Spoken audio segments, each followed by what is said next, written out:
안녕하세요. 자유교회 이진우 목사가 보내드리는 아침 묵상입니다. 오늘도 예수 그리스도의 향기를 내는 복된 하루가 되시길 바랍니다. 6월 30일 화요일 아침 묵상입니다. 오늘은 누가 자격이 있는가 라는 제목으로 요한복음 1장 24절로 25절의 말씀 묵상합니다. 그들은 바리새인들이 보낸 자라. 또 물어 이르되 내가 만일 그리스도도 아니요 엘리야도 아니요 그 선지자도 아닐진데 어찌하여 세례를 베푸느냐. 새로운 하루를 허락하신 하나님께 감사와 찬양을 드립니다. 오늘도 일상을 살아내야 하는 모든 이들의 가정과 일터에 주님의 도우심이 함께 하시길 축복합니다. 어제 묵상에서 우리는 자신을 광야에서 외치는 자의 소리라고 고백하는 겸손하면서도 한편으로 자신의 사명을 철저하게 깨닫고 있는 세례 요한의 모습을 살펴보았습니다. 세례 요한은 자신의 이름도 직함도 업적도 내세우지 않고 오직 하나님의 말씀을 전하는 소리로만 자신의 정체성과 사명을 규정하였습니다. 그러자 세례 요한을 조사하러 온 제사장들과 레위인들이 그렇다면 당신은 도대체 무슨 권위로 세례를 베푸느냐 묻습니다. 오늘 묵상하는 말씀에서 요한복음은 여기서 의미심장한 설명을 덧붙입니다. 이런 질문을 한 자들에 대해 그들은 바리새인들이 보낸 자라고 합니다. 요한복음 1장 24절이죠. 그들은 바리새인들이 보낸 자라. 이미 19절에서 세례 요한을 조사하러 온 사람들에 대해 말했습니다. 요한복음 1장 19절 전반부죠. 유대인들이 예루살렘에서 제사장들과 레위인들을 요한에게 보내요. 그런데 요한복음은 왜 또다시 이들에 대해 바리새인들이 보낸 자라고 자세하게 밝히고 있을까요? 저들의 배후에 예수님을 끝까지 반대하게 될 조직적 종교 권력인 바리새인들이 버티고 있음을 드러내기 위함입니다. 요한복음에서 바리새인은 매우 중요한 역할을 하는데 이들은 처음부터 끝까지 예수님을 철저하게 반대하는 종교 세력으로 등장합니다. 더 나아가 조사단의 배후가 바리새인들임을 밝히므로 세례 요한에 대한 조사단의 질문이 단순한 호기심이 아니라 조직적인 종교 권력의 견제라는 것을 보여줍니다. 바리새인들이 누구입니까? 그들은 율법의 엄격한 해석과 실천을 강조한 유대교의 핵심 종파였습니다. 바리새인들은 율법 준수와 정결 규례를 누구보다 철저하게 지키는 사람들로 당시 백성들로부터 존경을 받았습니다. 그러나 요한복음은 처음부터 이들을 예수님을 반대하는 세력으로 소개합니다. 따라서 세례 요한을 향한 어찌하여 세례를 베푸느냐라는 제사장들과 레위인들의 마지막 질문은 바리새인들이 가졌던 의문이었습니다. 요한복음 1장 25절이죠. 또 물어 이르되 내가 만일 그리스도도 아니요 엘리야도 아니요 그 선지자도 아닐진데 어찌하여 세례를 베푸느냐. 이 질문은 앞선 세 번의 질문과 성격이 다릅니다. 지금까지는 당신이 누구냐라는 정체성에 관한 질문이었습니다. 그런데 마지막 질문은 도대체 너는 무슨 자격으로 이런 일을 하느냐라는 권위에 관한 질문입니다. 정체성 신문이 이제 자격 신문으로 바뀐 것입니다. 물론 당시 유대 사회에서 물로 몸을 씻는 정결 의식은 낯선 것이 아니었습니다.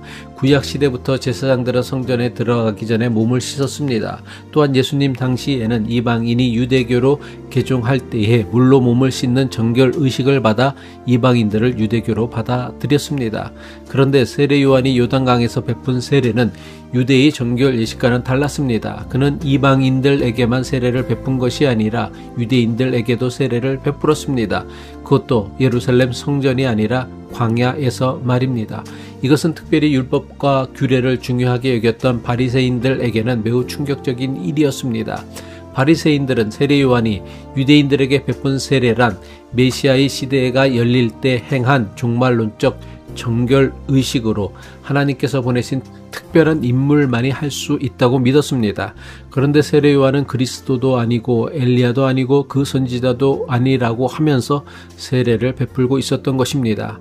바리새인들은 세례 요한이 도대체 무슨 자격과 권리로 세례를 베푸는 것이냐며 자격 없는 자가 월권을 한다고 비판한 것입니다. 하지만 하나님은 종종 사람들이 예상하지 못한 자리에서 일하십니다. 성전이 아니라 광야에서 일하십니다. 기득권자가 아니라 변두리의 사람을 사용하십니다. 화려한 권력의 중심이 아니라 낮은 곳에서 새로운 일을 시작하십니다. 세례요한은 바로 그런 하나님의 살아있는 증인이었습니다. 이것은 오늘 우리에게도 적용되어야 하는 강력한 영적 도전을 줍니다. 우리도 종종 바리새인들처럼 하나님의 부르심보다 인간 세상의 자격이나 권위를 더 중요하게 여깁니다. 하지만 하나님의 사명은 인간의 자격 기준으로 주어지지 않습니다. 하나님이 부르신 자가 자격 있는 자입니다. 세례요한이 세례를 베푼 것은 바리새인들이 그 권위를 인정했기 때문이 아니라 하나님께서 그를 보내셨기 때문입니다. 동시에 이 말씀은 우리에게 다른 방향의 도전을 줍니다. 우리도 바리새인들처럼 자격이나 권위를 앞세워 하나님께서 다른 방식으로 일하시는 것을 막고 있지는 않습니까? 내가 익숙한 방식이 아니라는 이유로, 내가 인정한 사람이 아니라는 이유로 하나님께서 새롭게 역사하심을 거부하고 있지는 않습니까?